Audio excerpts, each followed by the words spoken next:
When a student is enrolling into one of your training programs, Clause 5.1 of the standards require for you to provide them with advice as to whether your course meets their needs, taking into account their existing skills and prior learning. Some RTOs do this before the student submits their enrolment form. Some RTOs do this prior to the commencement of training. Either way is generally acceptable. We've developed a two-step process for this to properly cover your bases. The first step is when the student first contacts you to find out more about the course. During this process, you would establish their needs to ensure that they enroll into training programs that meet their career goals and are able to make an informed decision on their training needs. Now, with the ease of online learning where students can enroll without speaking to anyone at your RTO, we've also factored in a process after the enrolment application has been submitted, where you undertake an enrolment interview with the student to assess the student on the suitability of your training program to ensure that you're still compliant to this clause. To properly meet this requirement, you'll need to determine if the training and support services you offer meet the student's requirements. For example, if the student is interested in your diploma of business but has never had any experience in running a business, is your training and assessment strategy suitable for someone with no experience? Or if a student is interested in your Cert 3 in commercial cookery, but they cannot get to your campus for face-to-face learning and they cannot undertake the work-based training they're required to complete as part of the training package, are they a suitable candidate for the course? It is important that what you offer is what the student needs, as based on my personal experience, this can eliminate a lot of problems that can occur later on.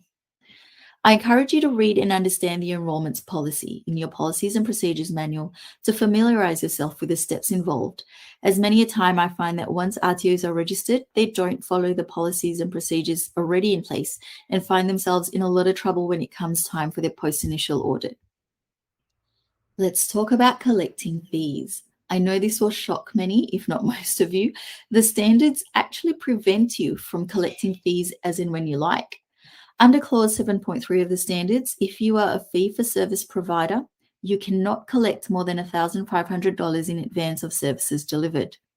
The only time this doesn't apply is if you're a university, if you're government administered, if you have an unconditional financial guarantee from a bank operating in Australia to cover at least the amount of prepaid fees in excess of $1,500 for any student, if you hold a membership of a tuition assurance scheme approved by ASCOA that applies to a particular cohort, such as the TPS for international onshore students, and the tuition protection arrangements created under the VET Student Loans Act 2016 for VET student loans to domestic students, if ASCOA has approved of an alternative measure, or if you're delivering training to students as part of a commercial agreement.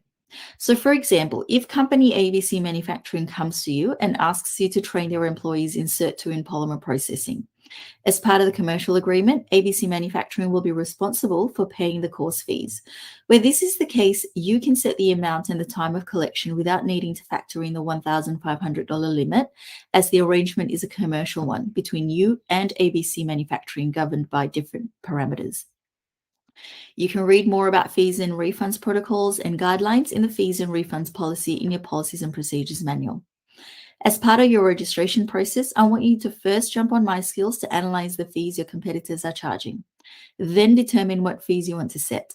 From there, if the figure's above $1,500, prepare a schedule for fee collection that doesn't contravene Clause 7.3 of the standards. Let's look at a scenario to help you better understand what are acceptable ways to structure your fee payment schedule. Let's say you offer the Cert 4 in real estate practice, and it's a course that's delivered over a period of 6 months to fee-for-service clients. You charge $3,000 for the course, and you collect $1,500 prior to the commencement of the training. You cannot then collect the balance 1 week into the course, as this would mean you've collected more than $1,500 in prepaid fees before delivering your services.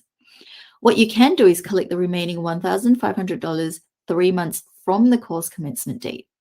Alternatively, you can divide the $3,000 into 6 equal payments and collect $500 in 6 monthly installments.